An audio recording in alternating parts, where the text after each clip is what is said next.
In die stilte van die nachtstem, ek my toerusting. Sy wat op die lug dans, 'n verafgeele optrede. Deur statiese geraas en statiese geluide breek 'n stem vry.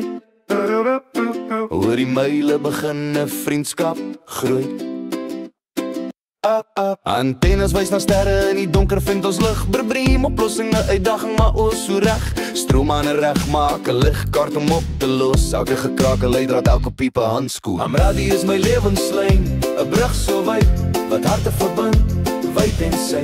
Deur die myle deel ons drome, wêreld van vriende in hierdie uitgestrekte stille stroom. Van die berge tot die see, leer ons, saam is ons. 'n vonk van kennis, 'n duidelike sein. In hierdie uitgestrekte wêreld is ons nooit alleen nie, liewe. Deur die jare het die toerusting gegroei, maar die opwinding van konnekteer, dit het nog nooit gevlieg nie. Elke nuwe kontak 'n storie om te vertel. In die wêreld van radioamateurs is ons almal deel daarvan. Nou is die nag vol sterre en verhale van vriende wat ver en naby gemaak is, wat nie sal val nie.